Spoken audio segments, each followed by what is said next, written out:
പുതിയ അധ്യായത്തിലേക്ക് എല്ലാവർക്കും സ്വാഗതം. ഇന്ന് legal position of A promoter ആണ് നമ്മൾ ഡിസ്കസ് ചെയ്യുന്നത്. എന്താണ് പ്രൊമോട്ടർ എന്ന കാര്യം നിങ്ങൾക്കറിയാം. ഒന്നുകൂടി നമ്മൾ വളരെ സിമ്പിൾ ലാംഗ്വേജിൽ ഇന്ന് പ്രൊമോട്ടർ എന്താണെന്ന് പറയുന്നുണ്ട്. അതായത്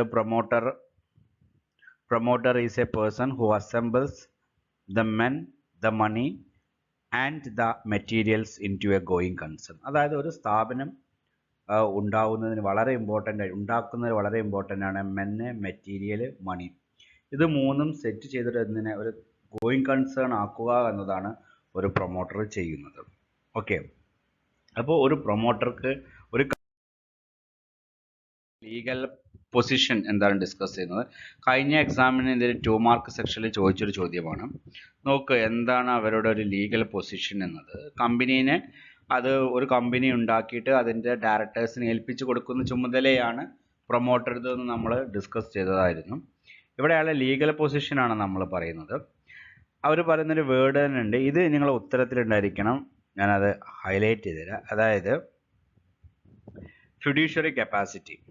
they are in A fiduciary capacity. ഇതൊരു കേസിനാണ് ഈ ഫിഡ്യൂഷ്യറി കപ്പാസിറ്റി എന്ന് പറയുന്നത്. കേസിൻ്റെ പിന്നെ എർലാംഗോ വേഴ്സസ് ന്യൂ സോം റേറോ ഫോസ്ഫേറ്റ് കമ്പനി ലിമിറ്റഡിനായിട്ട് ഒരു കേസ് ഉണ്ടായിരുന്നു. അതുമായിട്ടാണ് ജഡ്ജ്മെൻറ്റിലൂടെയാണ് ഈ ഒരു പൊസിഷൻ എക്സ്പ്ലെയിൻ ചെയ്യുന്നത്. നോക്കാം. The promoters undoubtedly stand in a fiduciary position.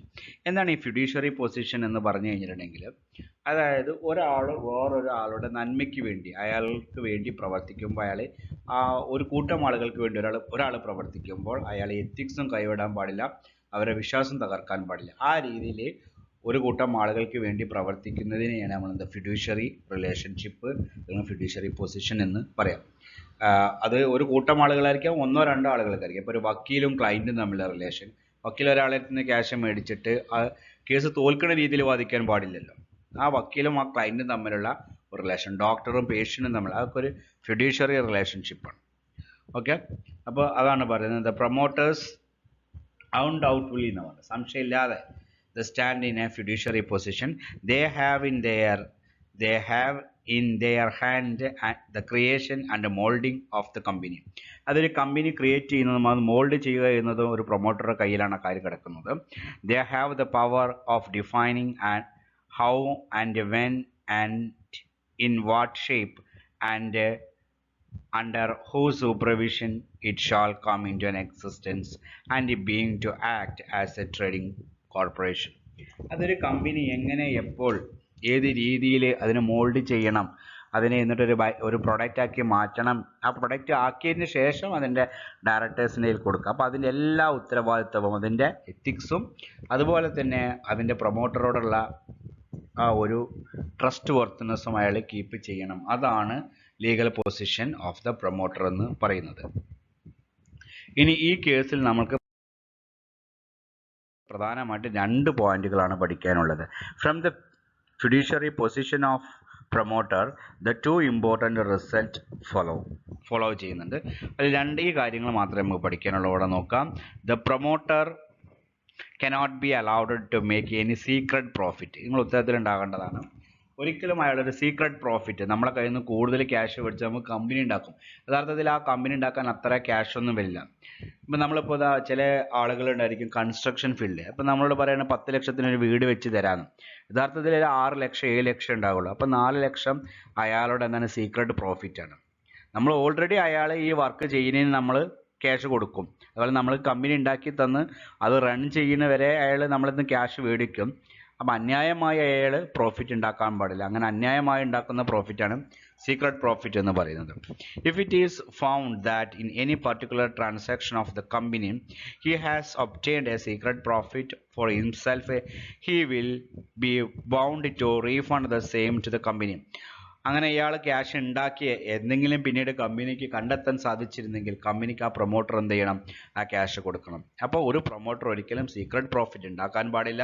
ഇനി അയാൾ സീക്രട്ട് പ്രോഫിറ്റ് ഉണ്ടാക്കി ലേറ്റർ കമ്പനിക്ക് അത് കൈമാറിയ ശേഷം, കമ്പനിക്ക് പ്രൊമോട്ടർ ഈ കാര്യങ്ങളൊക്കെ കൈമാറിയ ശേഷം, കമ്പനി ഡയറക്ടേഴ്സ് എന്നെല്ലാം കൈമാറിയ ശേഷം കമ്പനിയുടെ റണ്ണിങ്ങിൽ കണ്ടെത്തുകയാണെങ്കിൽ പ്രൊമോട്ടർ ഇങ്ങനെ ഒരു ക്യാഷ് ഉണ്ടാക്കിയിട്ടുണ്ടെന്ന് കമ്പനിക്ക് മനസ്സിലാക്കി കഴിഞ്ഞാൽ ആ പ്രൊമോട്ടറിൽ നിന്നും ആ ക്യാഷ് മേടിക്കാനുള്ള അധികാരമുണ്ട്. അതാണ് ഒന്നാമത്തെ പറയുന്നത്. ഒന്നാമത്തെ റിപ്പീറ്റ് ചെയ്തുതരാം. ഒരു പ്രൊമോട്ടർ ഒരിക്കലും എന്ത് ചെയ്യാൻ പാടില്ല, സീക്രട്ട് പ്രോഫിറ്റ് ഉണ്ടാക്കാൻ പാടില്ല. ഇനി കമ്പനി ഉണ്ടാക്കിയ ശേഷം ഡയറക്ടറെ കയ്യിലിട്ട് അത് ട്രാൻസ്ഫർ ചെയ്തു, കമ്പനി റൺ ചെയ്യുന്നു. അതിന് directors later they find out that the promoter made A secret profit. അങ്ങനെ കമ്പനി മനസ്സിലാക്കുകയാണ് ലോങ് റണ്ണിൽ ഇങ്ങനെ നമ്മുടെ പ്രൊമോട്ടർ ക്യാഷ് ഉണ്ടാക്കിയിട്ടുണ്ട്, സീക്രട്ട് പ്രോഫിറ്റ്. അങ്ങനെയാണെങ്കിൽ ആ പ്രൊമോട്ടറെ കയ്യിൽ നിന്ന് ആ ഫണ്ട് തിരിച്ചു മേടിക്കാനുള്ള അവകാശം കമ്പനിക്കുണ്ട്. അതാണ് ഒന്നാമത് പറയുന്നത്. സീക്രട്ട് പ്രോഫിറ്റ് ഉണ്ടാക്കാനും പാടില്ല, ഇനി അഥവാ ഉണ്ടാക്കി കഴിഞ്ഞാൽ അത് റിക്കവർ ചെയ്യാനുള്ള റൈറ്റുമുണ്ട്. ഇനി സെക്കൻഡ് പോയിന്റ് പറയുന്നത്, promoter is not allowed to drive a profit from the sale of its own property to the company. അതായത് കമ്പനിയിൽ എന്തെങ്കിലും പ്രോപ്പർട്ടി വിറ്റുകൊണ്ട് അതൊന്ന് പൈസ ഉണ്ടാക്കാൻ പാടില്ല എന്ന് പറയുന്നു. Unless the all material facts R disclosed. If he contracts to sell his own property to the company without making a full disclosure, the company may either repudiate or rescind. ഇങ്ങനെ പറഞ്ഞു കഴിഞ്ഞാൽ cancel ചെയ്യാൻ പറ്റും the sale or affirm the contract to recover the profit made out of it by the promoter. ഇങ്ങനെ പറഞ്ഞാൽ കമ്പനിൻ്റെ ഒരു property ഒരിക്കലും വിൽക്കാൻ പാടില്ല, അത് വിറ്റിട്ട് ക്യാഷ് ഉണ്ടാക്കാൻ പാടില്ല. രണ്ടാമത് ഇനി പ്രൊമോട്ടറിന് എന്തെങ്കിലും അയാളുടെ ഒരു പ്രോപ്പർട്ടി കമ്പനിയുടെ ആവശ്യത്തിന് അത്യാവശ്യമാണെന്ന് പറഞ്ഞിട്ട് വിൽക്കുക. അപ്പോൾ എന്തായാലും അത് ഡയറക്ടേഴ്സ് വാങ്ങാൻ തയ്യാറാകും. കാരണം നമ്മൾ കമ്പനി ഉണ്ടാക്കി തരുന്നത് പ്രൊമോട്ടറാണല്ലോ, അപ്പോൾ നമ്മൾ വിശ്വസിച്ച് വാങ്ങും. ലേറ്റർ എന്നിട്ട് അയാൾ ചിലപ്പോൾ ആ പ്രോപ്പർട്ടിയിൽ എന്തെങ്കിലും കംപ്ലയിൻ്റ് ഉണ്ടെങ്കിൽ അതൊന്നും നമ്മൾ ചിലപ്പോൾ ഡിസ്ക്ലോസ് ചെയ്തിട്ടുണ്ടാകണമെന്നില്ല. നമുക്കത് മനസ്സിലാക്കുകയാണെങ്കിൽ നമ്മൾക്ക് അത് തിരിച്ചു കൊടുക്കുകയും നമ്മളിൽ നിന്ന് ചിലവായ ക്യാഷ് തിരിച്ചു വാങ്ങാനും സാധിക്കും. ഇത് രണ്ടുമാണ് ലീഗൽ പൊസിഷന് പ്രൊമോട്ടർക്ക് എതിരായിട്ടുള്ള രണ്ട് വാദങ്ങൾ.